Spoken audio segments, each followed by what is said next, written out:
In the autumn of 2019, beneath the gnarled roots of ancient oak trees that had stood sentinel for over a century, construction workers made a discovery that would forever alter our understanding of one of Pennsylvania's most prominent 19th century families.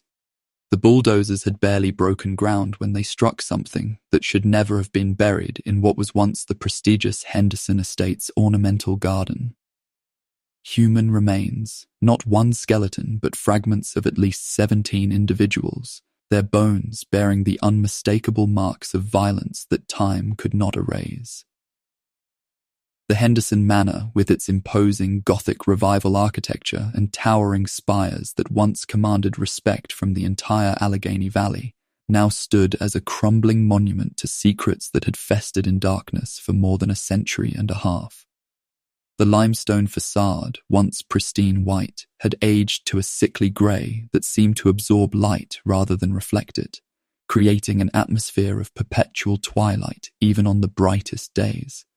As forensic anthropologists carefully excavated each bone, each fragment of clothing, each piece of jewelry that had once adorned the living, a horrifying picture began to emerge. These were not ancient burials or forgotten casualties of some long-past conflict. These were the remains of individuals who had simply vanished between 1847 and 1871, their disappearances barely noted by a society that had learned not to ask uncomfortable questions about the Henderson family's affairs.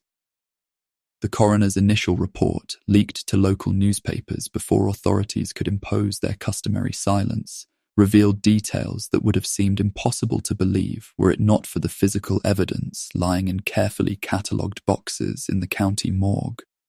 Fractures consistent with prolonged torture, evidence of restraints that had been worn from, or extended periods, skeletal remains that told stories of unimaginable suffering endured in the final moments of lives cut brutally short. But perhaps most disturbing of all was the methodical nature of the burials themselves. These bodies had not been hastily disposed of in moments of panic or rage. They had been carefully interred in a precise pattern, their placement suggesting ritual significance that spoke to crimes far more calculated and systematic than anyone had dared imagine. The Henderson family had been pillars of their community for nearly 3 decades. Thaddeus Henderson's textile mills had provided employment for hundreds of immigrant families seeking their fortune in America's industrial heartland. His charitable contributions had built schools, hospitals, and churches throughout the region. His name was carved in marble above the entrance to the town's most prestigious cultural institutions. Yet here, beneath the rose bushes that had bloomed each spring in magnificent profusion, lay evidence of a darkness so profound that it challenged everything the community thought it knew about its own history. How could such evil have flourished not merely in secret, but under the protection of respectability itself? The local sheriff's department, overwhelmed by the magnitude of the discovery, called in federal investigators whose preliminary findings suggested that the Henderson family's crimes might have extended far beyond their Pennsylvania estate. Missing persons reports from neighboring states, previously dismissed as unrelated cases of individuals who had simply chosen to disappear into America's vast frontier, began to form a pattern that pointed inexorably toward the Henderson family's sphere of influence. As news of the discovery spread through the quiet town of Millbrook, elderly residents began to recall stories their grandparents had whispered in hushed tones around winter fires. Tales of servants who had vanished without explanation, of mill workers who had simply failed to report for their shifts, of travelers who had been seen entering the Henderson estate but never emerging. Stories that had been dismissed as folklore, as the superstitious ramblings of an immigrant population still adjusting to their new homeland's ways. The Henderson Manor itself seemed to loom larger and more ominous with each revelation, its empty windows staring down like hollow eyes upon the excavation that was finally giving voice to victims who had been silenced for more than a century. The wind that whistled through its broken shutters carried with it the weight of secrets that had been buried not just in the earth, but in the collective memory of a community that had learned, perhaps unconsciously, to look the other way when confronted with truths too terrible to acknowledge. What darkness had taken root within those limestone walls? What drove a family of apparent respectability to commit acts of such calculated evil?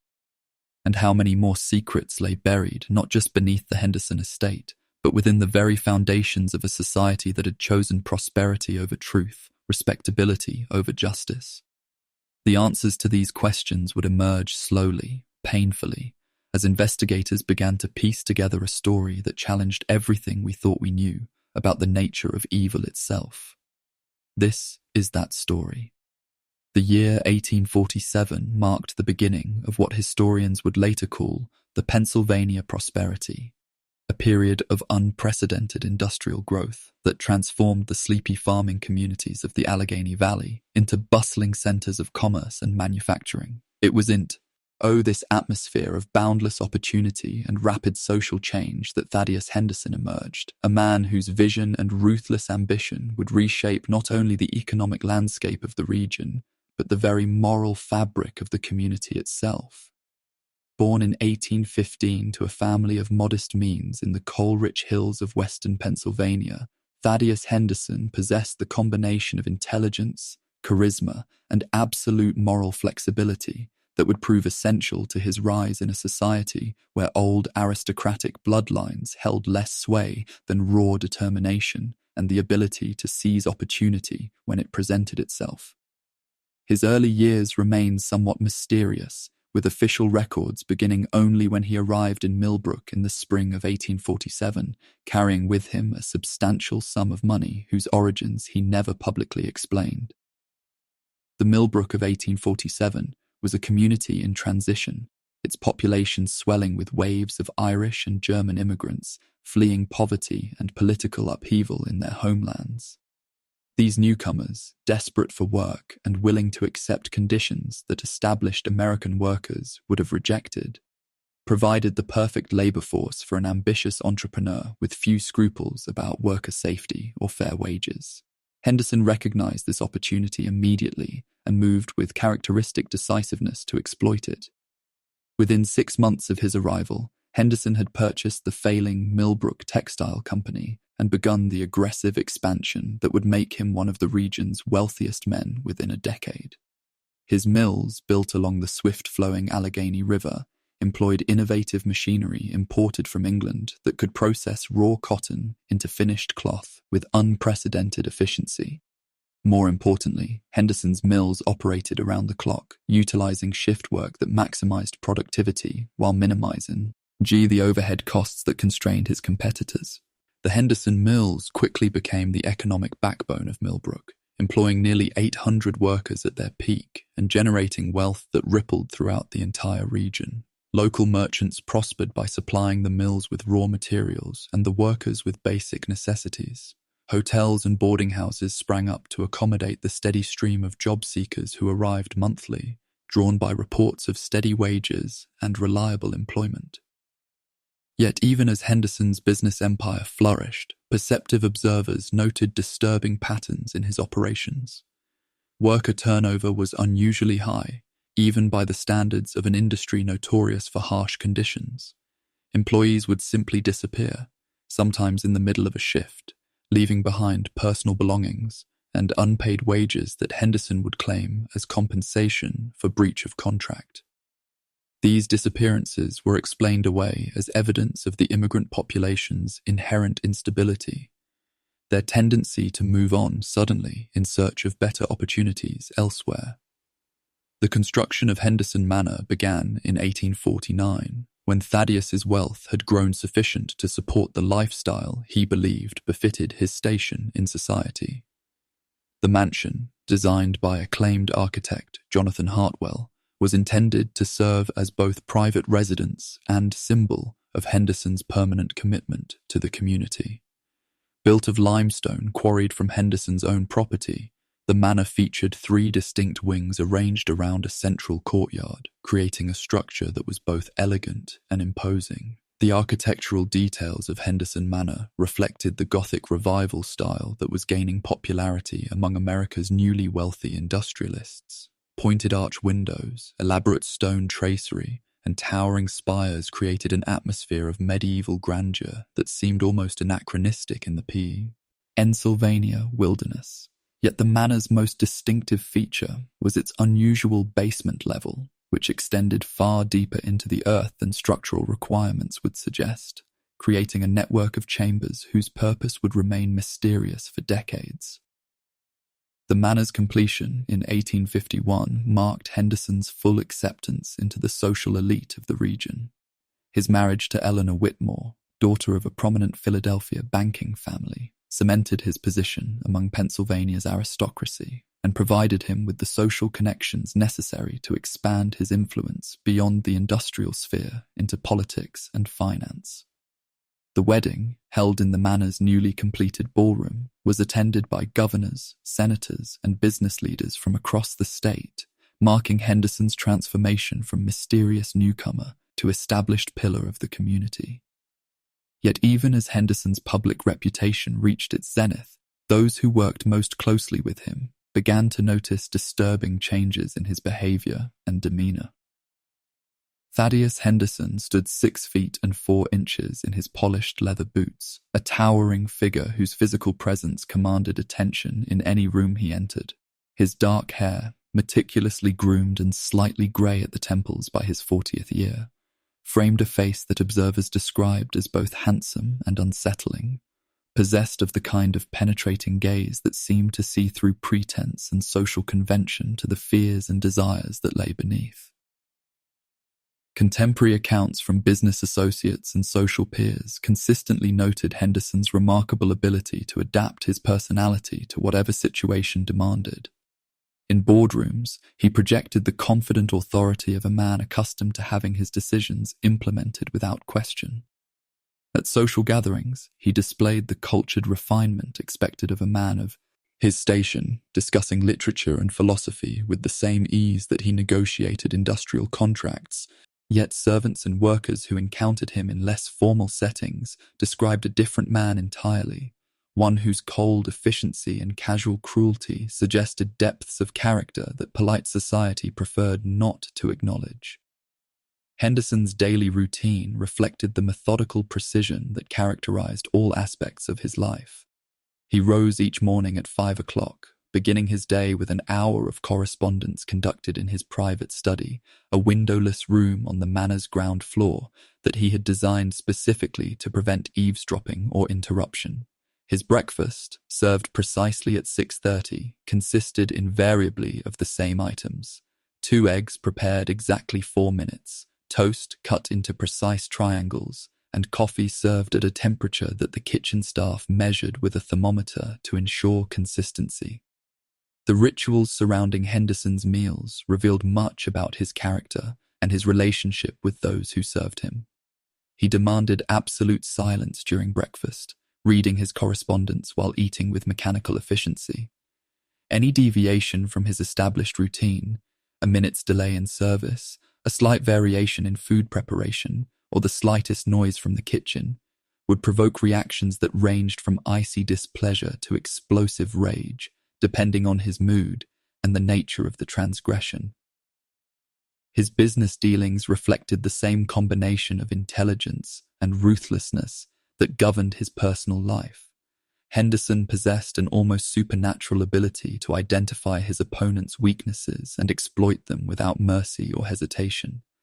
Competitors who attempted to challenge his market dominance found themselves facing not merely economic pressure, but systematic campaigns of sabotage and intimidation that extended far beyond conventional business practices.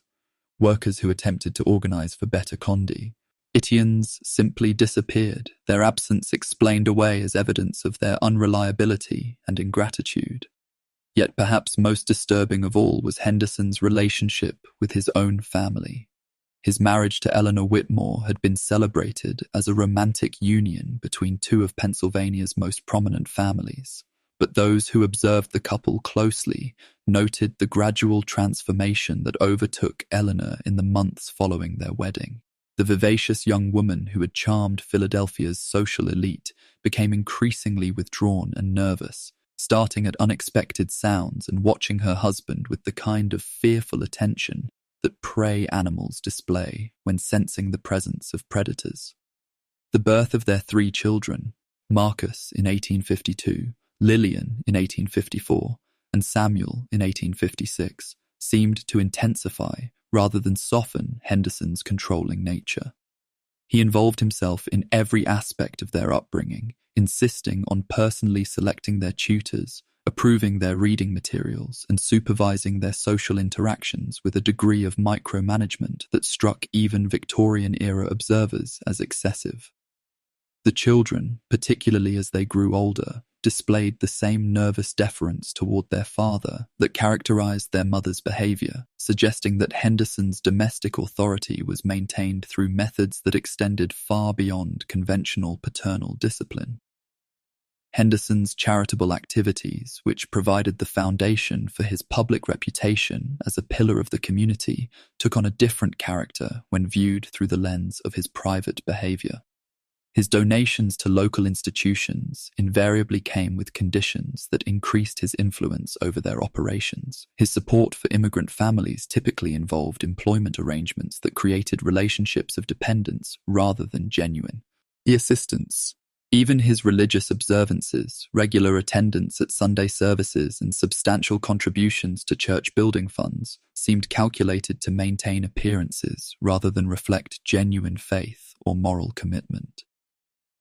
Could such calculated manipulation of public perception truly conceal the darkness that was growing like a cancer within Henderson Manor's limestone walls? Eleanor Whitmore had been the toast of Philadelphia society when she caught the attention of the mysterious industrialist from Pennsylvania's frontier regions. At 22, she possessed the kind of refined beauty that portrait painters struggled to capture. Delicate features that suggested both strength and sensitivity, intelligent eyes that sparkled with wit and curiosity, and a graceful bearing that commanded attention without seeming to seek it. Her family's prominence in banking and finance had provided her with the education and cultural sophistication that made her an ideal match for a man seeking to establish himself among the established elite. The courtship had been conducted with all the propriety that Victorian society demanded. Yet those who observed the couple during their engagement period noted an intensity in Henderson's attention that seemed to go beyond romantic devotion. He studied Eleanor with the same focused concentration that he brought to his business dealings, as if cataloguing her reactions and responses for future reference. Eleanor, for her part, seemed both flattered and slightly overwhelmed by the force of his personality, describing him in letters to her sister as the most fascinating and mysterious man I have ever encountered. The wedding ceremony, held in the newly completed Henderson Manor in the spring of 1852, represented the social event of the season for Pennsylvania's elite. Yet even amid the celebration, observant guests noted subtle signs that suggested all was not as perfect as it appeared. Eleanor's smile, while constant throughout the festivities, never quite reached her eyes, and she displayed a nervous habit of glancing toward her new husband before responding to even the most innocent questions from well-wishers. The transformation began almost immediately after the wedding guests departed. Eleanor's correspondence with her family, previously regular and full of vivid descriptions of her daily activities, became increasingly sparse and formal. Her handwriting, once flowing and confident, took on a cramped, uncertain quality that suggested she was writing under some form of constraint or supervision.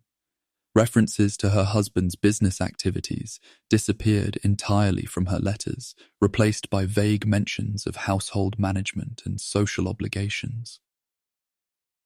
Servants who worked closely with Eleanor during her first year of marriage observed changes that went far beyond the normal adjustments of a new bride.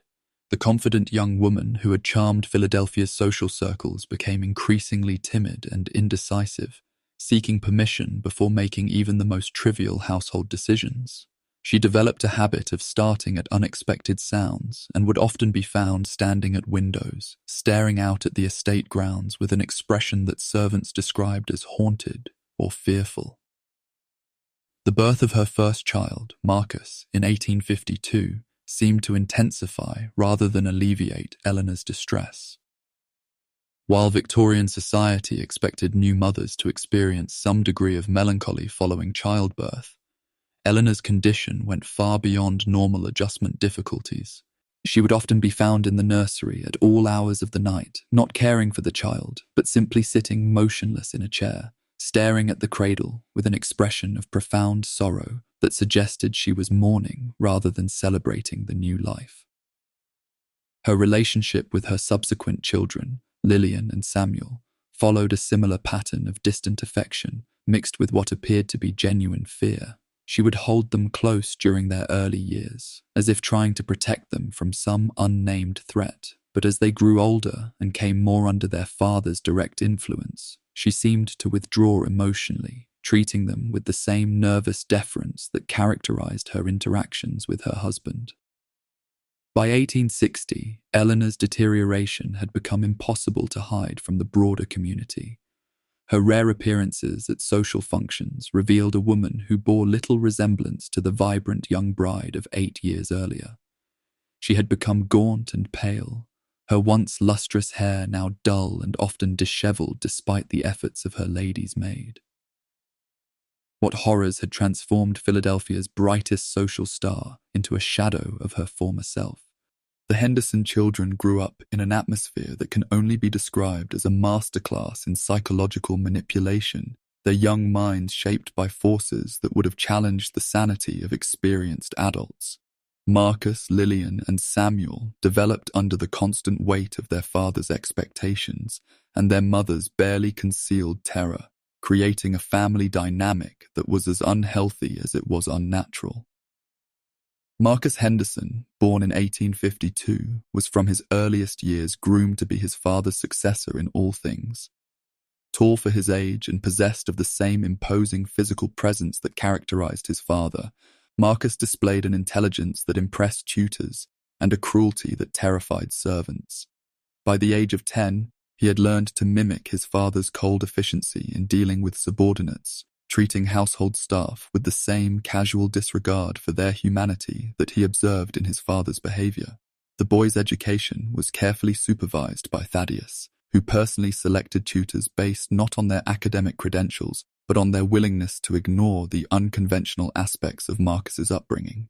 The curriculum included subjects that would have raised eyebrows in conventional households, detailed studies of human anatomy that went far beyond medical necessity, extensive readings in criminal psychology, and what Thaddeus euphemistically called practical philosophy. Lessons in the application of power that seemed designed to erode any natural empathy or moral restraint the boy might have possessed. Marcus's relationship with his younger siblings revealed the success of his father's teaching methods. He treated Lillian and Samuel with the same proprietary attitude that his father displayed toward all members of the household, as if they were possessions to be managed rather than family members to be loved. Servants reported overhearing Marcus giving orders to his siblings in tones that brooked no disagreement, and both younger children learned to obey their older brother with the same nervous deference that their mother showed toward their father. Lillian Henderson, born in 1854, presented a more complex case for her father's manipulation. As the only daughter, she occupied a unique position in the family hierarchy that allowed her to observe her father's behavior from a perspective that was simultaneously intimate and detached. She developed into a quiet, watchful child who seemed to see and understand far more than her years would suggest, yet who had learned the critical importance of keeping her observations to herself. The girl's intelligence was evident in her academic achievements, but it was an intelligence that had been shaped by fear into something calculating and defensive. She learned to anticipate her father's moods with uncanny accuracy, adjusting her behavior in subtle ways that minimized his attention while avoiding the kind of withdrawal that might provoke his suspicion. Her relationship with her mother was complicated by Eleanor's increasing mental fragility, leaving Lillian to navigate the dangerous waters of Henderson family dynamics largely on her own. Samuel Henderson, the youngest child born in 1856, represented perhaps the most tragic figure in the family's dark constellation.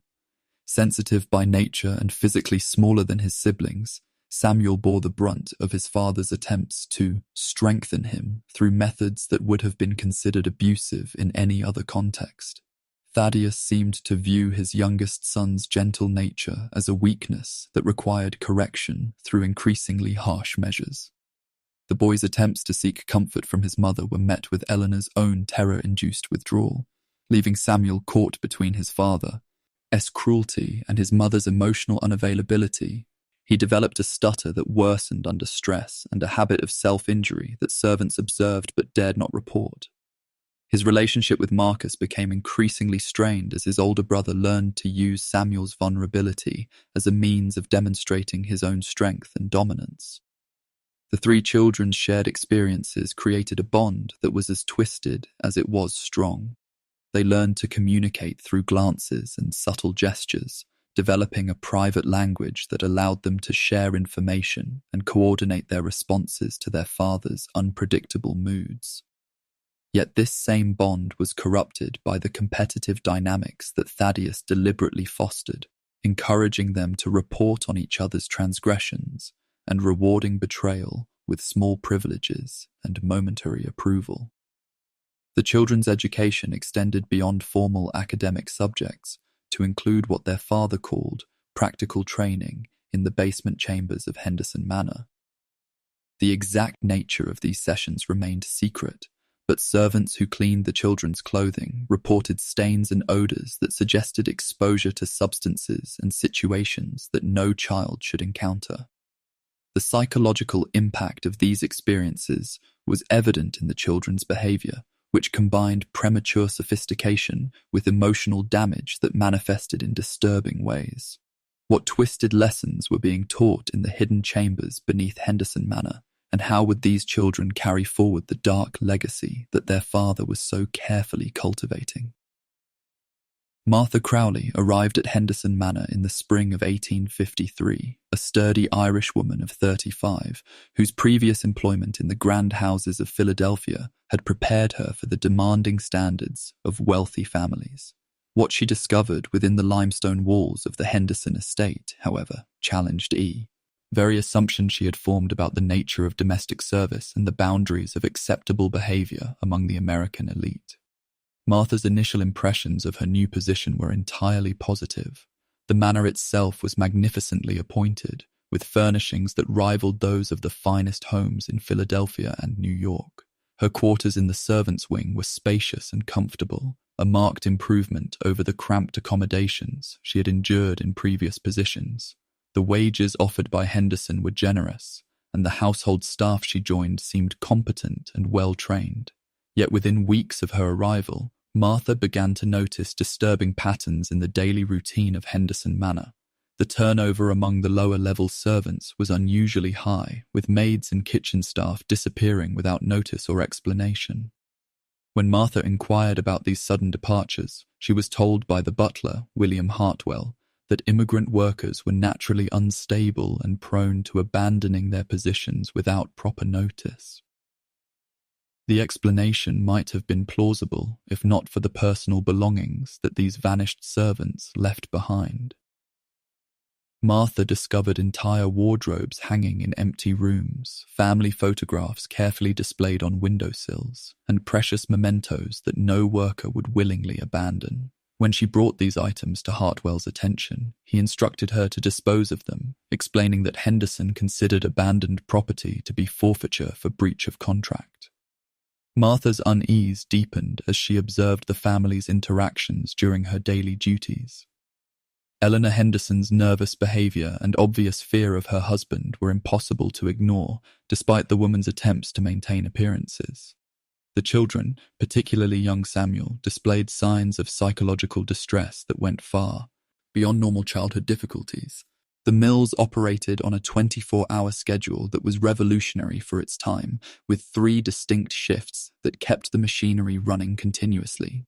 This constant activity provided perfect cover for the movement of people and materials that had nothing to do with cotton processing. The complexity of the mill's operations, with workers focused on their specific tasks and supervisors maintaining strict control over employee movements, created an environment where unusual activities could occur without attracting unwanted attention.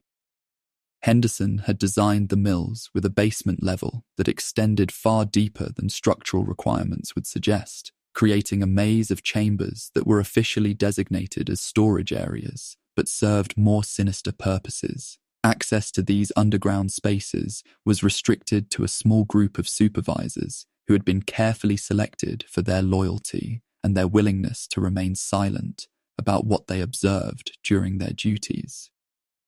The mill's workforce consisted primarily of recent immigrants from Ireland and Germany, men and women who had arrived in America with nothing but hope and a willingness to work under any conditions that would provide them with wages sufficient to survive.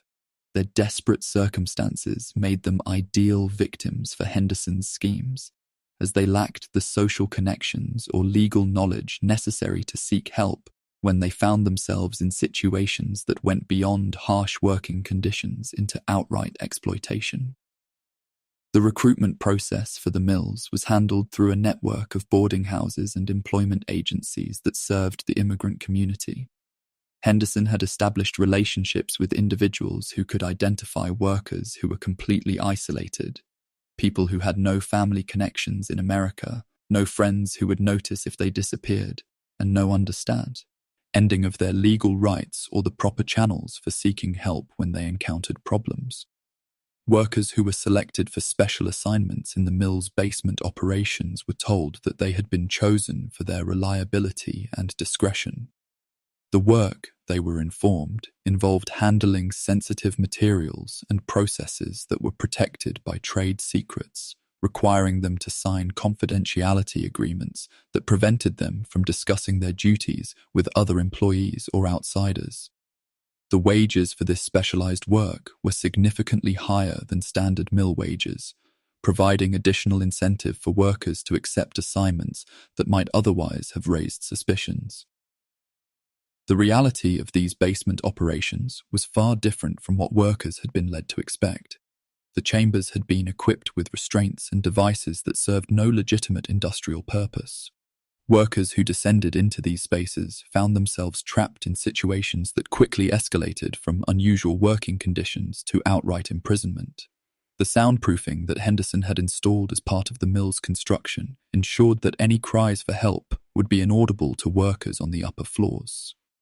The disposal of evidence from these operations was facilitated by the mill's location along the river and its legitimate need to dispose of waste materials from textile production. The river's swift current and the volume of industrial waste that it already carried made it an ideal means of eliminating traces of activities that had occurred in the basement chambers. Workers who disappeared from the mills were officially recorded as having quit without notice, a common enough occurrence in an industry known for harsh working conditions and transient employees. The mill's legitimate operations provided perfect cover for the movement of materials and supplies that served Henderson's darker purposes. Shipments of cotton and other raw materials could easily conceal items that had no connection to textile production. The constant flow of finished goods leaving the mills meant that virtually anything could be transported away from the premises without attracting attention from authorities or curious observers. The integration of legitimate business operations with criminal activities created a system that was both highly effective and virtually impossible to detect from the outside. The Henderson mills continued to be praised as a model of industrial efficiency and worker management, even as they served as the infrastructure for crimes that would have shocked the community had they been discovered. Section 8. The First Disappearances. 800 words. Mary O'Brien arrived in Millbrook on a cold February morning in 1851, carrying nothing but a worn carpet bag and a letter of introduction from her cousin in Philadelphia. At 19, she possessed the kind of determined optimism that had brought millions of Irish immigrants to America's shores, fleeing the poverty and desperation that had gripped their homeland following the devastating potato famine. Her plan was simple: secure employment as a domestic servant save her wages, and eventually bring her younger siblings to join her in the land of opportunity. The Henderson household seemed like an answer to her prayers. The position offered wages that were generous by immigrant standards, comfortable quarters in the servants' wing of the magnificent manor, and the opportunity to work for one of the region's most prominent families. Martha Crowley, who had recommended Mary for the position, assured her that the work was demanding but fair, and that Henderson treated his employees with the respect due to honest workers. Mary's letters to her family in Ireland during her first months at Henderson Manor painted a picture of gradual adjustment to her new circumstances. She described the manor's impressive architecture, the fine clothing and furniture, shings that she was responsible for maintaining, and the complex social dynamics of working in a household where appearances were everything. Her observations of the Henderson family were carefully diplomatic, noting Eleanor's nervous disposition and the children's unusual behavior without venturing into criticism that might have compromised her position. The correspondence that provided the most insight into Mary's state of mind came in her letters to her closest friend, Bridget Kelly, who had remained in Philadelphia. These more intimate communications revealed Mary's growing unease about aspects of her employment that she could not quite articulate. She wrote of strange sounds that echoed through the manor during the night hours, of areas of the house that servants were forbidden to enter, and of the way other staff members seemed to live in constant fear of displeasing their employer. Mary's final letter, dated October 15, 1851, contained references that would later prove prophetic. She mentioned that Henderson had personally selected her for special duties that would require her to work in areas of the manor that she had not previously accessed. The tone of this letter was markedly different from her earlier correspondence, containing an undercurrent of anxiety that suggested she was writing under some form of stress or constraint.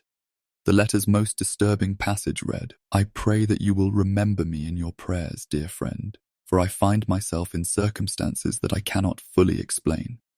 If you should not hear from me again, please know that I have tried to conduct myself with the honor that our mothers taught us, regardless of what others might say about my character or my fate." When Mary's weekly letters stopped arriving, Bridget initially assumed that her friend had simply become too busy with her new responsibilities to maintain their correspondence. But as weeks turned into months without any word, Bridget became increasingly concerned and eventually travelled to Millbrook to investigate Mary's silence personally. The story that Bridget was told at Henderson Manor was both plausible and deeply unsatisfying. According to William Hartwell, the butler, Mary had given notice in late October, claiming that she had received word of a better position in New York City. She had left suddenly, taking only her personal belongings and foregoing her final week's wages in her eagerness to begin her new employment. Yet when Bridget was allowed to see Mary's former quarters, she discovered belongings that her friend would never have abandoned willingly. Mary's prayer book, a gift from her mother, remained on the nightstand beside her bed. Her good dress, the one she had saved for special occasions, still hung in the wardrobe. Most telling of all was the small wooden box that contained Mary's savings, nearly 2 years' worth of carefully hoarded wages that she had been accumulating to pay for her siblings' passage to America. Bridget's attempts to investigate Mary's disappearance were met with polite but firm resistance from both the Henderson household and local authorities. The sheriff's office recorded her report, but seemed disinclined to pursue an investigation into what they characterized as a voluntary departure. The economic influence that Henderson wielded in the community made it clear that any investigation that might cast doubt on his reputation would be unwelcome. The pattern established by Mary O'Brien's disappearance would be repeated with tragic regularity over the following years. Thomas Murphy, a mill worker who had asked too many questions about working conditions, vanished in the spring of 1852. Sarah Collins, a kitchen maid who had witnessed something in the manor's basement that she was not supposed to see, disappeared in the summer of 1853. James Donovan, a groundskeeper who had discovered disturbing evidence while maintaining the estate's gardens, was never seen again after. are reporting to work on a September morning in 1854.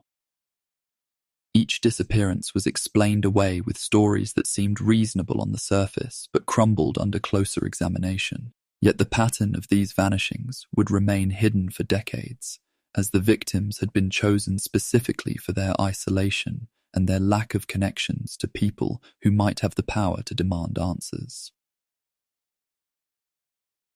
The basement chambers of Henderson Manor existed in a realm that seemed to exist outside the normal laws of civilized society. Spaces where the veneer of respectability that characterized the upper levels of the house gave way to something far more primitive and terrifying. The limestone walls, carved from the same stone that gave the manor its impressive facade, had been shaped into a complex network of interconnected rooms that served purposes that no architect would have included in conventional blueprints. The central chamber, which investigators would later designate as the primary ritual space, measured approximately 30 feet square and featured a vaulted ceiling that rose to nearly 15 feet at its apex. The walls had been carved with symbols and inscriptions that appeared to draw from multiple religious and occult traditions, creating a decorative scheme that suggested both sophisticated knowledge and profound corruption of sacred imagery. The floor was constructed of fitted stone blocks that had been arranged in patterns that seemed to serve both practical and ceremonial purposes. The chamber's most disturbing feature was the elaborate altar that dominated the eastern wall, constructed from the same limestone as the chamber itself, but carved with intricate reliefs that depicted scenes of suffering and domination. The altar's surface bore stains that forensic analysis would later confirm as human blood, applied in patterns that suggested ritualistic significance rather than random violence. Channels carved into the stone directed fluids toward collection points that had been equipped with sophisticated drainage systems, indicating a level of premeditation that spoke to crimes planned and executed with methodical precision. The restraint systems that had been installed throughout the chamber represented a level of engineering sophistication that rivaled the manor's legitimate construction. Iron rings had been embedded in the walls at precise intervals, connected by chains and pulleys that allowed for the positioning of victims in ways that maximized both physical control and psychological terror. The mechanism showed evidence of regular use and careful maintenance, suggesting that the chamber had served its intended purpose for extended periods. Archaeological evidence discovered during the 2019 excavations revealed that the chamber had been used for activities that extended far beyond simple torture or murder.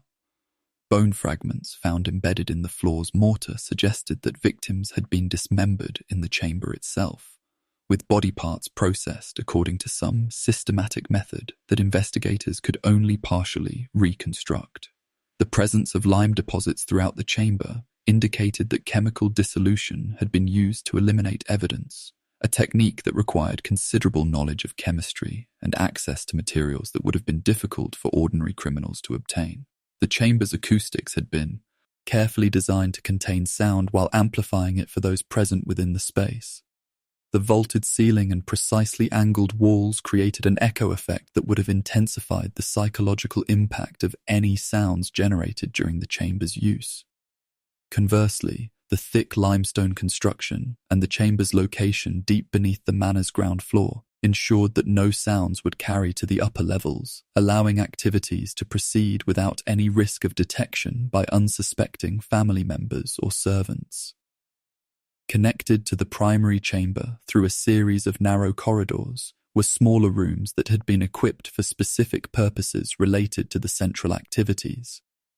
One chamber contained what appeared to be preparation areas, where victims could have been restrained and processed before being moved to the main ritual space.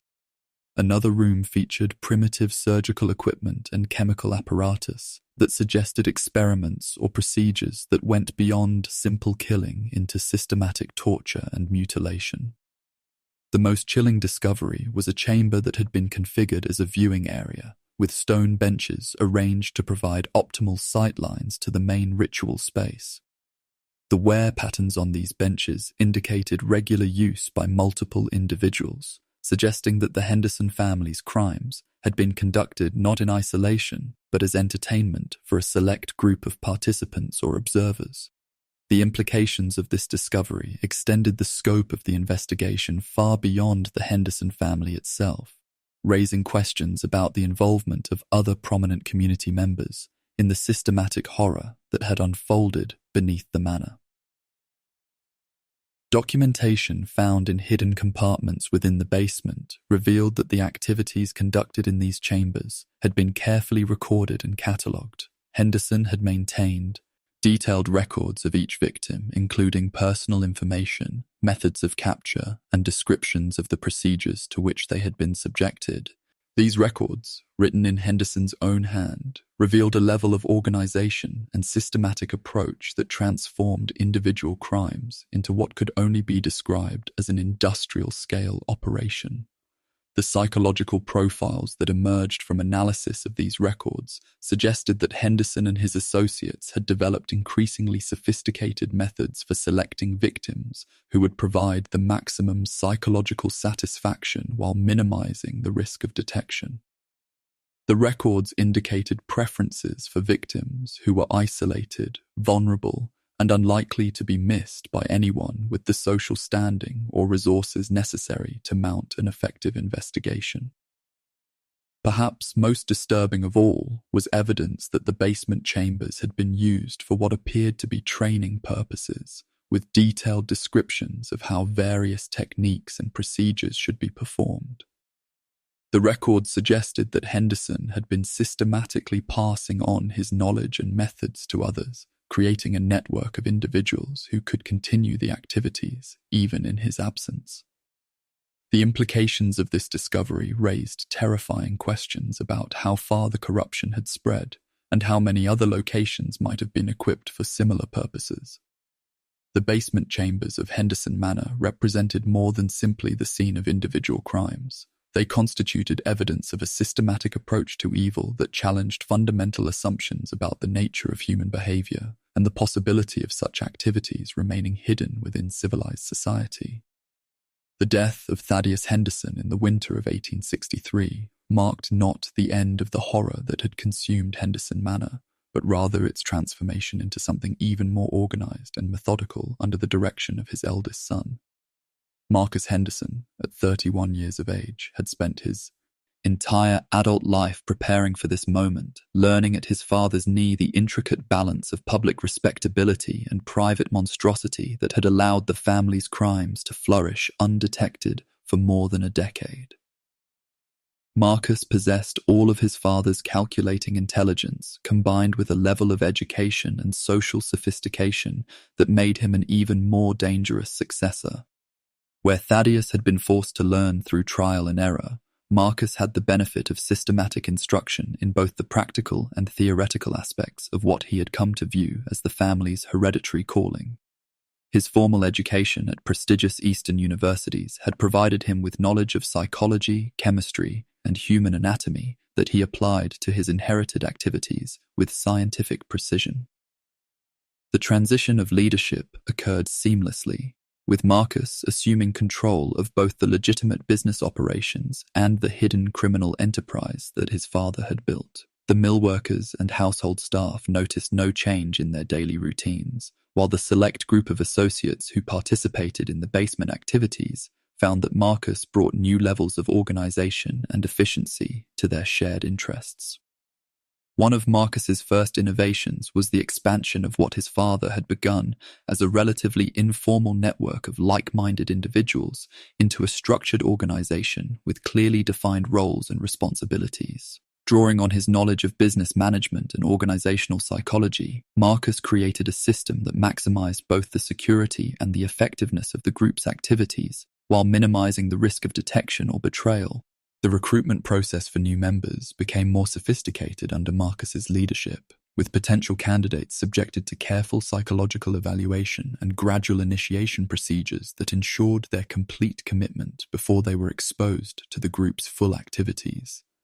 Marcus understood that the organization's long-term survival depended on selecting individuals who possessed both the moral flexibility necessary to participate in their crimes and the social standing required to maintain their protective facade of respectability. Eleanor Henderson's mental deterioration accelerated dramatically following her husband's death, as if Thaddeus's demise had removed the last restraints on her psychological collapse. Marcus recognized that his mother's condition posed a potential threat to the family's security, as her increasingly erratic behavior and occasional references to the things that happen in the dark places could attract unwanted attention from outsiders who might not understand the necessity of maintaining family secrets. The solution to the Eleanor problem, as Marcus characteristically referred to it in his private correspondence, was implemented with the same methodical efficiency that he brought to all aspects of the family's operations. Eleanor's death in the spring of 1864, officially attributed to consumption, removed the last witness to the early phases of the Henderson family's criminal activities, while simultaneously generating community sympathy for the young widower who had lost both parents within a single year. Marcus's relationship with his siblings underwent significant changes as he assumed the role of family patriarch. Lillian, now 28 and increasingly isolated by her family's reputation and her own knowledge of their activities, became her brother's reluctant partner in maintaining the household's public facade. Her intelligence and social skills made her invaluable in managing the complex web of relationships that protected the family from outside scrutiny, though her participation came at enormous psychological cost.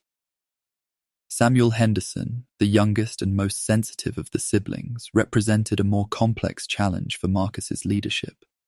At 26, Samuel possessed detailed knowledge of the family's activities, but lacked the emotional resilience necessary to participate actively in their crimes. Marcus recognized that his younger brother's moral struggles and emotional instability made him a potential liability, but family loyalty and practical considerations prevented him from taking the kind of decisive action that he might have applied to unrelated security threats. The expansion of the family's criminal activities under Marcus's leadership reflected both his greater ambition and his improved understanding of the opportunities that their social position provided. The basement chambers were modified and expanded to accommodate larger groups and more elaborate procedures, while new recruitment methods brought a steady stream of victims from increasingly diverse sources. The integration of legitimate business operations with criminal activities became more sophisticated, creating a self-sustaining system that generated both financial profit and psychological satisfaction for its participants. Marcus's innovations extended beyond mere expansion to include what he characterized as scientific advancement in their methods and procedures. His university education had introduced him to emerging fields of psychology and medicine that he applied to the systematic study of human suffering and the optimization of techniques for inflicting both physical and psychological trauma. The Henderson legacy was entering its most dangerous phase, guided by a leader whose combination of intelligence, education, and complete moral corruption made him far more dangerous than his father had ever been. Father Michael O'Sullivan arrived in Millbrook in the autumn of 1867, sent by the Diocese of Pittsburgh to serve the growing Irish Catholic population that had been drawn to the region by employment opportunities in Henderson's mills and other industrial enterprises. At 42 years of age, the priest brought with him not only theological training from the seminaries of Ireland, but also practical experience in ministering to immigrant communities whose vulnerabilities made them targets for exploitation by unscrupulous employers and criminals. Father O'Sullivan's initial impressions of Millbrook were largely positive. The community appeared prosperous, with clear evidence of economic growth and social development that suggested successful integration of immigrant populations into American society. The Catholic congregation was growing steadily, and the funds that Henderson had contributed for the construction of St. Patrick's Church reflected the kind of civic-minded generosity that the priest had learned to value in his interactions with American business leaders. Yet within months of his arrival, Father O'Sullivan began to hear confessions and receive visits from parishioners that painted a darker picture of life in Millbrook. Families spoke of relatives who had simply vanished, disappearing from jobs at the mills or domestic positions without explanation or forwarding addresses. The stories were remarkably consistent. Healthy, reliable workers would fail to appear for their duties one day and would never be seen again, leaving behind personal possessions and accumulated wages that suggested their departures had been neither planned nor voluntary. The priest's growing concern was intensified by his observations of the psychological state of many parishioners who worked for Henderson enterprises. These individuals displayed signs of chronic anxiety and fear that went beyond the normal stresses associated with industrial employment. They spoke in whispers about working conditions that seemed to extend beyond harsh treatment into systematic intimidation and abuse. Most disturbing of all were the hints and half-statements that suggested some workers were being subjected to experiences that they could not or dared not describe fully. Father O'Sullivan's training in pastoral care had taught him to recognize the signs of trauma and abuse, and he began to document patterns in the stories he was hearing that suggested systematic rather than random victimization. The missing individuals were invariably those who lacked strong family connections or social networks that might have made their disappearances noticed by people with the power to demand investigations. They were typically recent immigrants who had not yet established themselves in the community, or individuals whose circumstances made them particularly vulnerable to exploitation. The priest's attempts to investigate these disappearances through official channels proved frustratingly ineffective. Local authorities, including Sheriff William Crawford and Judge Henry Morrison, seemed remarkably uninterested in pursuing cases involving missing persons who had last been seen in connection with Henderson enterprises. Their explanations for this lack of concern invariably centered on assumptions about the transient nature of immigrant work, and their tendency to move on without notice when better opportunities presented themselves elsewhere. Father O'Sullivan's suspicions about the relationship between local authorities and the Henderson family were confirmed when he attempted to raise his concerns with Bishop Patrick Donnelly during a diocesan meeting in Pittsburgh. The bishop's response revealed that Henderson's financial contributions to the church had created a complex web of obligations and dependencies that made it politically impossible to pursue investigations that might damage the industrialist's reputation. The priest was politely but firmly instructed to focus on his pastoral duties and avoid involving himself in secular matters that were outside his ecclesiastical jurisdiction. Undeterred by official resistance, Father O'Sullivan began conducting his own investigation, carefully documenting the stories he heard from parishioners and attempting to verify the details through discreet inquiries with other members of the community. His methodology was systematic and thorough, reflecting both his intellectual training and his understanding that any accusations he might eventually make would need to be supported by evidence that could withstand scrutiny from skeptical authorities. The priest's investigation led him to make contact with Martha Crowley and Thomas Briggs, the Henderson servants who had been quietly documenting their own observations of the family's suspicious activities. The three individuals formed an informal alliance, sharing information and coordinating their efforts to gather evidence that might eventually support formal charges against the Henderson family.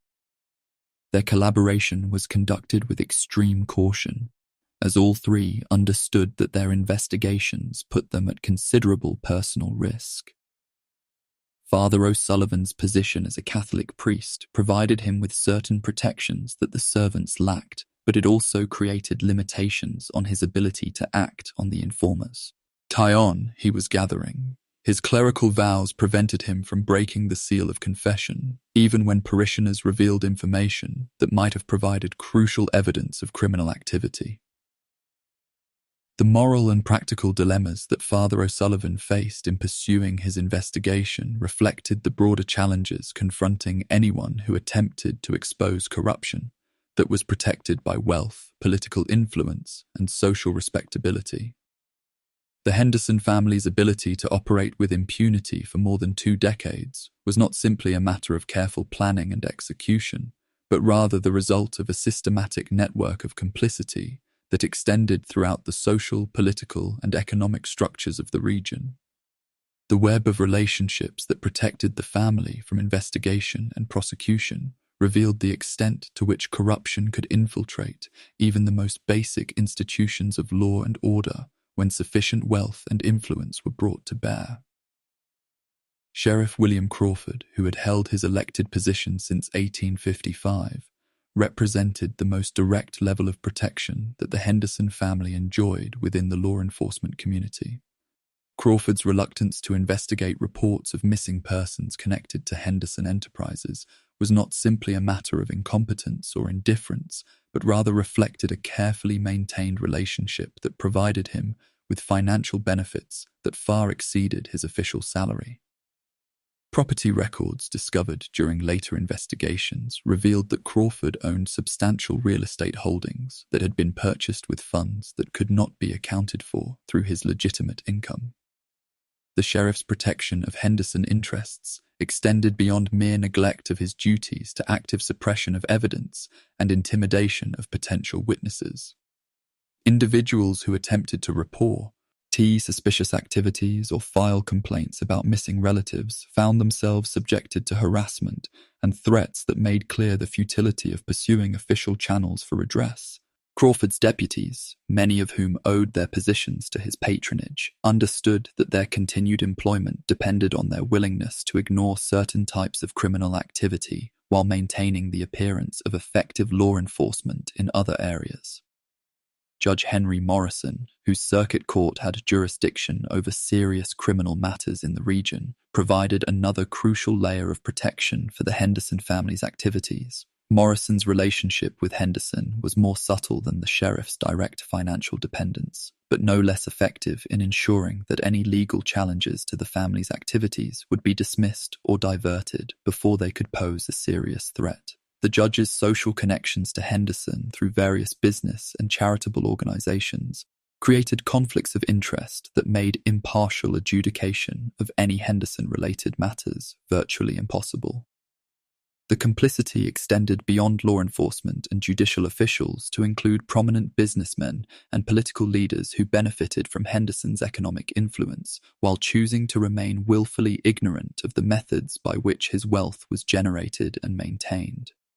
The industrial development that Henderson's mills brought to the region created opportunities for other entrepreneurs who found it profitable to avoid asking difficult questions about their partners' business practices. Mayor Thomas Fitzgerald, whose political career had been built on promises to promote economic development and attract industrial investment, found himself increasingly dependent on Henderson's support for the public works projects that had become the centerpiece of his administration. The mayor's correspondence, preserved in municipal archives, revealed a pattern of deference to Henderson's wishes that went far beyond normal business-government cooperation into what could only be characterized as subordination of public interests to private demands. The religious community's involvement in the web of complicity was perhaps the most morally troubling aspect of the systematic cover-up that protected the Henderson family. Bishop Patrick Donnelly's financial dependence on Henderson's charitable contributions had created a situation where church officials were effectively silenced on matters that should have demanded moral leadership and prophetic witness. The bishop's instructions to Father O'Sullivan to avoid involvement in secular matters reflected not theological principle, but political calculation designed to protect institutional interests. Even the local newspaper, the Millbrook Gazette, played a role in maintaining the conspiracy of silence that surrounded the Henderson family's activities. Editor James Wright's coverage of Henderson Enterprises was consistently favorable, emphasizing their economic benefits to the community while avoiding any mention of the disturbing patterns that were visible to anyone willing to look beneath the surface. The newspaper's financial dependence on advertising revenue from Henderson businesses created clear incentives for editorial restraint that served the family's interests at the expense of public information. The web of complicity that protected the Henderson family represented more than simply individual corruption. It constituted a systematic failure of the institutions that were supposed to provide checks and balances against the abuse of power. The extent of this institutional failure raised troubling questions about the vulnerability of democratic systems to corruption when wealth and influence were concentrated in the hands of individuals who possessed neither moral restraint nor respect for legal limitations on their behavior. The discovery of this network of complicity would ultimately prove as shocking to the community as the revelation of the crimes themselves. The events of October 13, 1871 began with the arrival of a federal investigation team that had been dispatched from Washington following months of discreet inquiries triggered by Father O'Sullivan's carefully documented reports to church authorities in Baltimore, who had connections to officials in the nation's capital. The team, led by Deputy U.S. Marshal James Harrison and accompanied by 2 federal investigators and a small contingent of soldiers from the Pittsburgh garrison, represented the first law enforcement presence in Millbrook that was not subject to Henderson's local influence. The timing of the raid had been carefully planned to coincide with one of the periodic gatherings that Marcus Henderson hosted for his associates in the basement chambers of the manor. Intelligence gathered by Father O'Sullivan and the Henderson servants had indicated that these meetings followed a predictable schedule, providing investigators with the opportunity to catch the participants in the act of their criminal activities while maximizing the evidence available for prosecution. The federal team's approach to Henderson Manor was conducted with military precision, reflecting both the seriousness of the charges they were investigating and the resistance they expected to encounter from individuals who had operated with impunity for decades. The soldiers established a perimeter around the estate while the investigators and marshals approached the main entrance, armed with federal warrants that superseded any local legal protections that Henderson might have relied upon in the past. Marcus Henderson's initial response to the arrival of federal authorities was characteristic of his calculated approach to crisis management. Rather than displaying the kind of panicked resistance that might have confirmed suspicions about his guilt, he received the investigators with the dignified cooperation that would have been expected from any law-abiding citizen confronted with what appeared to be a case of mistaken identity or bureaucratic overreach. The facade of respectability began to crumble, however, when the investigators insisted on conducting a thorough search of the manor's basement levels. Henderson's attempts to deny access to these areas, combined with his increasingly frantic efforts to contact local authorities who might have been able to intervene on his behalf, created the first clear indication that the federal team's suspicions were well-founded.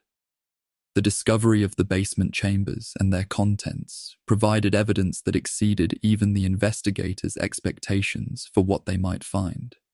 The ritual spaces, with their elaborate altars and sophisticated restraint systems, represented a level of systematic criminal activity that challenged their previous understanding of the case.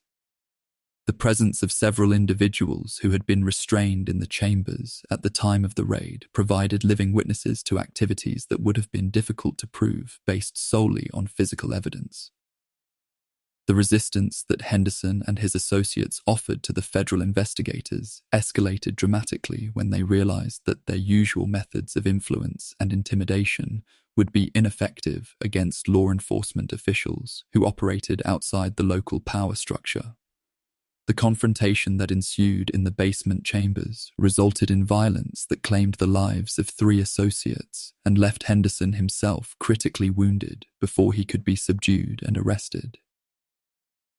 The systematic destruction of evidence that Henderson attempted during the final moments of the raid demonstrated both his awareness of the incriminating nature of the materials in his possession and his understanding that his previous immunity from prosecution had been permanently compromised.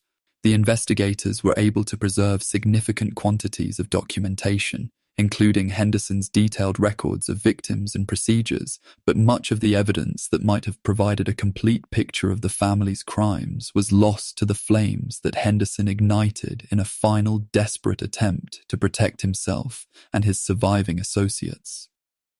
The immediate aftermath of the raid created chaos that extended far beyond Henderson Manor itself. The arrest of prominent community members who had been discovered participating in the basement activities sent shockwaves through the local political and business establishments, raising questions about the extent of the corruption that had enabled the Henderson family's crimes to continue undetected for decades. Martha Crowley and Thomas Briggs, who had risked their lives to provide crucial intelligence to the investigators, found themselves both vindicated and endangered by the raid's success. Their courage in documenting the Henderson family's activities had made the federal investigation possible, but their intimate knowledge of the crimes also made them valuable witnesses whose testimony would be essential to securing convictions against the surviving perpetrators. The discovery of the burial sites in the estate's gardens, which had been identified through information provided by Thomas Briggs, yielded physical evidence that corroborated the investigators' worst fears about the scope of the Henderson family's activities. The systematic nature of the burials and the evidence of ritualistic elements in the disposal of victims' remains provided forensic confirmation of crimes that surpassed even the most pessimistic estimates of the case's magnitude. The community's response to the revelations about the Henderson family reflected the psychological trauma that accompanies the discovery that respected institutions and trusted leaders have been systematically corrupted. The realization that the prosperity and social stability that had characterized Millbrook for decades had been built on a foundation of hidden violence and exploitation created a crisis of confidence that would take generations to resolve. Marcus Henderson's survival of the confrontation in the basement chambers, though he remained critically injured and under heavy guard, ensured that at least one member of the family would be available to face justice for the crimes that had been committed. His eventual recovery and trial would provide the community with an opportunity to seek some measure of accountability for the suffering that had been inflicted under the protection of respectability and social influence. The night of October 13, 1871, marked not only the end of the Henderson family's reign of terror, but also the beginning of a reckoning that would force the entire community to confront the moral compromises that had made such systematic evil possible. The immediate aftermath of the Henderson Manor raid created a crisis that extended far beyond the criminal justice system into the very foundations of Pennsylvania's political and economic establishment. The federal investigation had exposed not merely the crimes of one family, but a network of complicity that implicated dozens of prominent individuals whose reputations and livelihoods depended on maintaining their distance from the scandal that threatened to engulf the entire region. The official response to the discoveries at Henderson Manor was characterized by a systematic effort to minimize the scope of the revelations and contain their impact on the broader community. Federal prosecutors, faced with the logistical challenges of prosecuting dozens of individuals while maintaining the stability of local institutions, found themselves forced to make compromises that prioritized political considerations over complete justice for the victims whose suffering had been exposed. The trial of Marcus Henderson, which began in the spring of 1872, was conducted under conditions of extraordinary secrecy that reflected both security concerns and the government's desire to prevent the proceedings from becoming a public spectacle that might inspire copycat activities or undermine confidence in American institutions. The prosecution's case, while overwhelming in its documentation of Henderson's crimes, was carefully structured to focus on individual acts of violence rather than the systematic nature of the criminal enterprise that had operated for decades. The plea negotiations that preceded the trial revealed the extent to which political considerations influenced the administration of justice in the Henderson case. Several of Henderson's associates, including prominent businessmen and local officials, were offered reduced charges or immunity from prosecution in exchange for their cooperation with investigators and their agreement to maintain silence about aspects of the case that might have broader implications for community stability. The destruction of evidence that had occurred during the raid provided prosecutors with a convenient excuse for limiting the scope of their investigation and avoiding inquiries that might have exposed the full extent of the corruption that had enabled the Henderson family's activities. Documents that had survived the fire were classified as sensitive materials that required restricted access, ensuring that future researchers would face significant obstacles in attempting to reconstruct a complete picture of the case. The sentencing of Marcus Henderson to life imprisonment rather than execution reflected both the federal government's desire to avoid creating a martyr and practical concerns about the security implications of a high-profile execution that might attract unwanted attention from individuals who shared Henderson's criminal interests. The location of his imprisonment was kept secret, and his eventual death in federal custody in 1889 was reported only briefly in local newspapers. The fate of Henderson's siblings revealed the complex dynamics that surrounded the case's resolution. Lillian Henderson, whose knowledge of the family's crimes made her both a valuable witness and a potential liability, was quietly relocated to a private asylum where she remained until her death in 1895.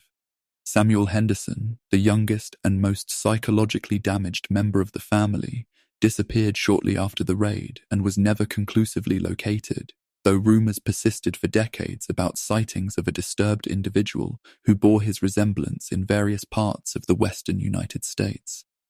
The community's efforts to move beyond the Henderson scandal were complicated by the physical reminders of the family's presence that remained embedded in the local landscape. Henderson Manor itself was abandoned immediately following the raid, but the building's imposing presence continued to dominate the town's skyline like a Gothic monument to the evil that had flourished within its walls. Several attempts to demolish the structure were abandoned due to technical difficulties and what local workers described as an inexplicable sense of dread that overcame anyone who attempted to enter the building. The economic impact of the Henderson scandal extended far beyond the immediate costs of investigation and prosecution. The mills that had provided employment for hundreds of workers were closed pending resolution of complex legal disputes over asset forfeiture and victim compensation.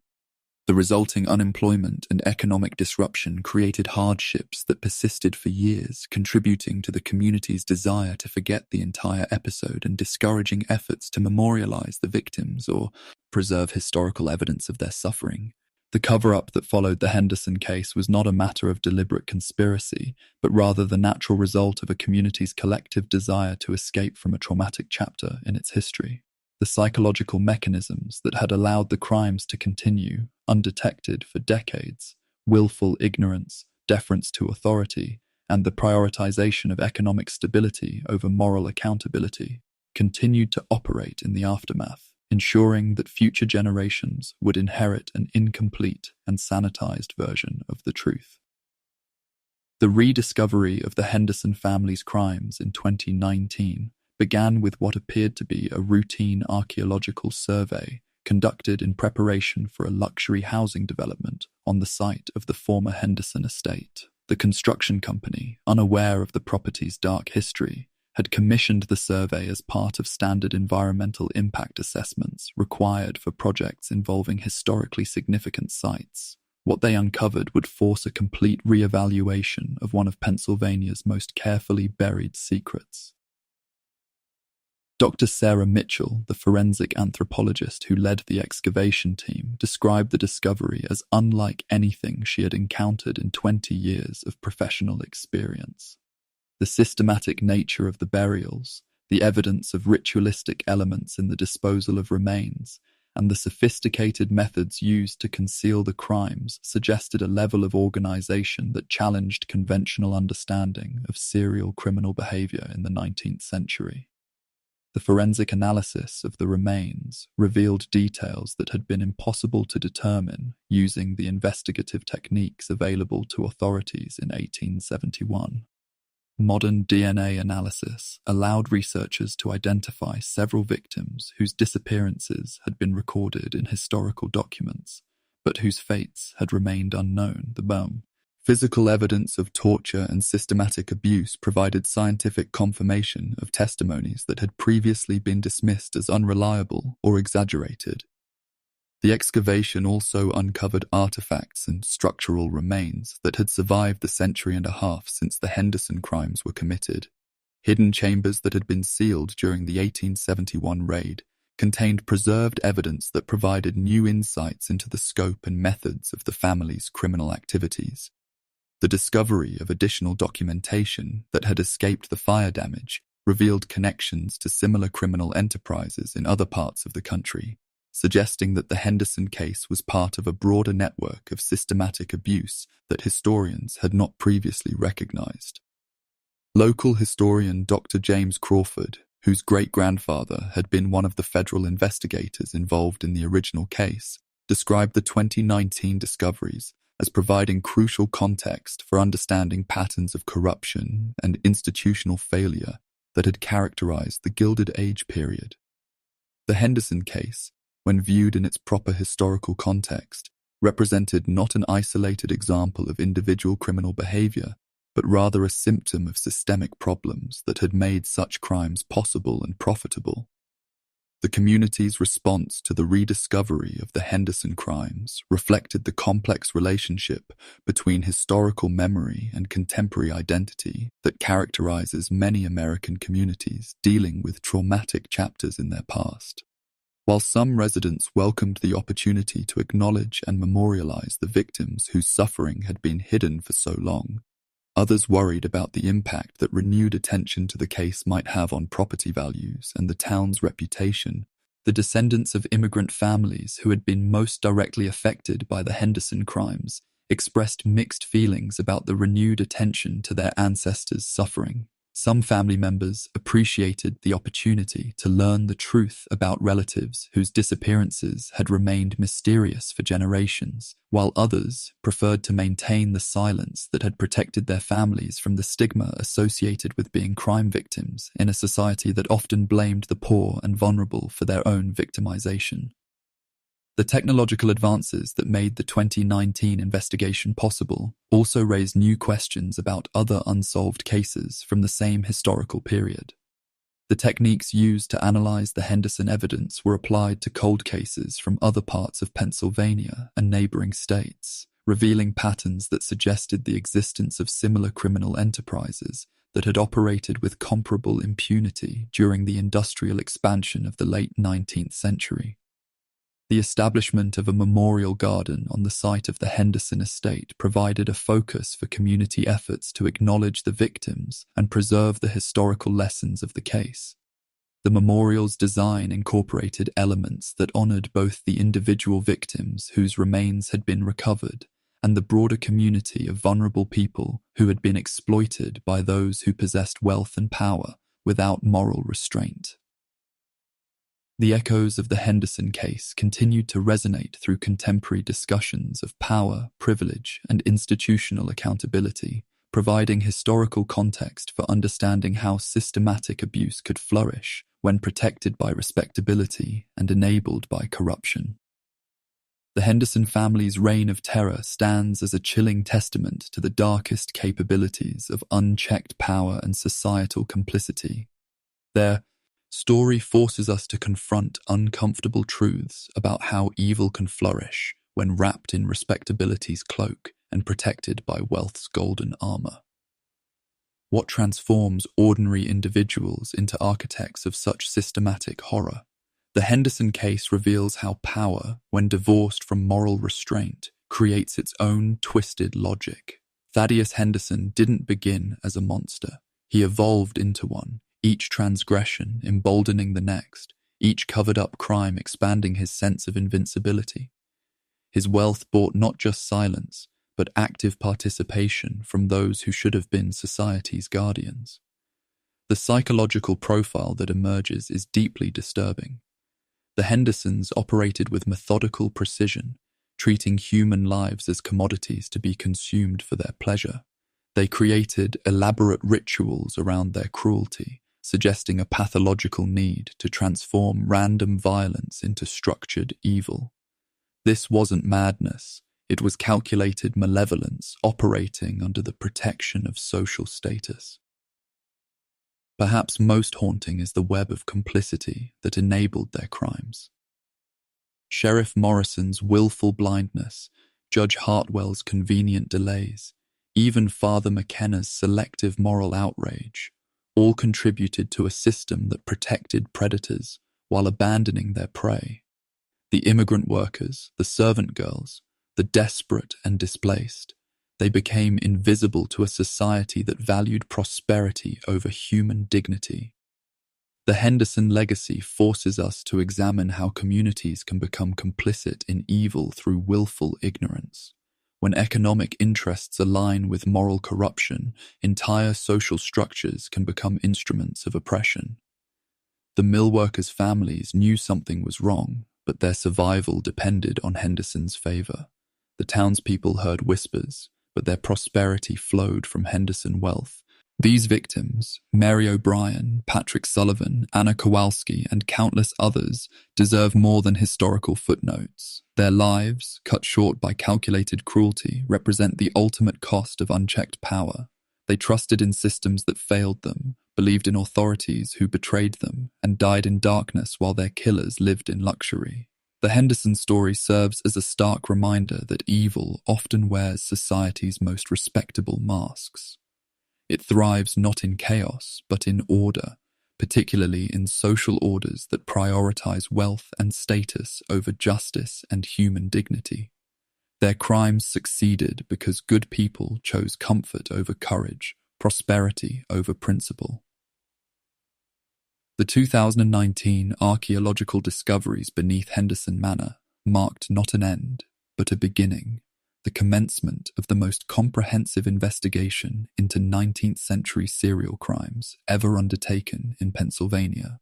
Dr. Sarah Martinez, leading the forensic archaeology team, describes the site as a window into systematic evil that challenges everything we thought we knew about Victorian-era crime.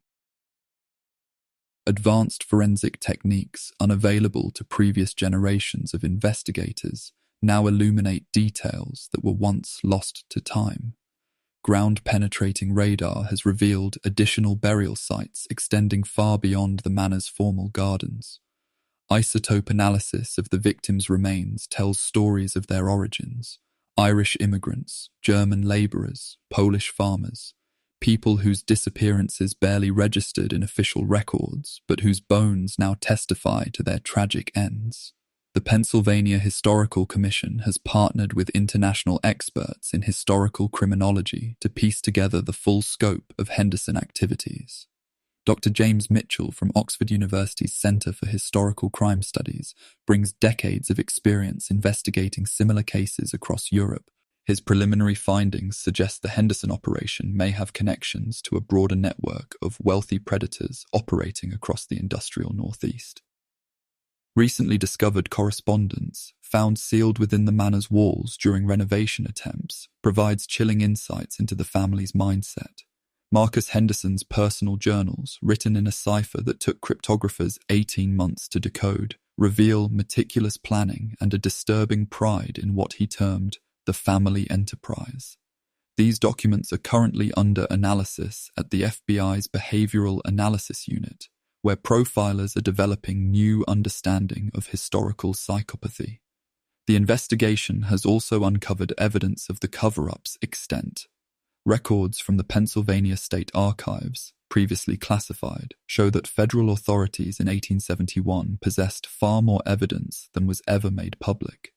Political pressure from Washington, concerned about industrial stability during Reconstruction, apparently led to the suppression of key findings. These revelations have prompted calls for congressional hearings into historical government complicity. Victim advocacy groups, led by descendants of the missing persons, continue pushing for complete transparency. The Henderson Victims Memorial Foundation, established in 2020, works tirelessly to identify remains and provide proper burials for those who died in anonymity. Their genealogical research has connected dozens of modern families to victims, creating a community of remembrance that spans generations. The investigation faces ongoing challenges. The Henderson family's remaining assets, tied up in complex trusts for over a century, resist legal efforts to fund victim compensation. Meanwhile, the Catholic Diocese continues fighting court orders to release historical records that might reveal additional clerical complicity in the cover-up. The Henderson family's story reminds us that history's darkest chapters often remain hidden beneath layers of deliberate forgetting and willful ignorance. Every community possesses similar secrets, stories of the powerful preying upon the powerless while society looked away. These tales don't merely belong to the past, they echo in contemporary struggles for justice and accountability. Your engagement with this investigation makes you part of a growing community dedicated to confronting uncomfortable historical truths. By subscribing to this channel, you join thousands of truth seekers who refuse to let the powerful erase their crimes from history. Each view, each share, each comment helps ensure that victims like Mary O'Brien and Patrick Sullivan are not forgotten again. We need your help to continue this vital work. Historical investigation requires resources, travel to archives, expert consultations, forensic analysis, and the painstaking research that brings these stories to light. Your support through likes, subscriptions, and channel memberships directly funds our ability to uncover more hidden histories. Share your own regional dark histories in the comments below. Every community has its buried secrets, its protected predators, its victims whose stories await telling. Your suggestions help us identify the next investigations that demand our attention. Together, we can create an archive of accountability that honors the forgotten while warning future generations. The Henderson family's evil didn't exist in isolation. Across the industrial Northeast, similar dynasties built fortunes on foundations of blood and terror. Our next investigation takes us to the fog-shrouded coast of Maine, where the Blackwood shipping empire controlled not just maritime trade, but human trafficking on an unimaginable scale. Captain Jeremiah Blackwood's merchant vessels carried more than timber and textiles between American ports and European destinations. Hidden compartments within his ship's hulls transported living cargo, kidnapped immigrants, runaway slaves, and indigenous children stolen from their families. The Blackwood mansion still stands on Portland's eastern shore, its widow's walk overlooking waters that concealed decades of systematic abduction and murder. Recent discoveries in the Blackwood family cemetery have revealed graves containing multiple bodies, victims of different ages and ethnicities buried together in unmarked plots. Local legends speak of screams echoing from the mansion's basement on moonless nights, of ships departing in darkness with human cargo, of children who vanished from Portland's streets never to be seen again. The Blackwood investigation promises to unveil connections between New England's maritime elite and international criminal networks that predated modern organized crime by generations. Prepare yourself for a journey into nautical nightmare, where the vast Atlantic became a graveyard for the innocent and wealthy ship captains served as merchants of human misery. Next week, we begin our descent into the Blackwood family's maritime chamber of horrors. Subscribe now, because some secrets refuse to stay buried beneath the waves, and the dead demand their stories be told. Remember, subscribing isn't just about content consumption, it's about joining a movement dedicated to historical justice. When we illuminate the past's darkest corners, we empower present-day victims and prevent future crimes. The Henderson family thought their wealth and power would protect their secrets forever. They were wrong, and together we prove that truth eventually surfaces, no matter how deeply buried.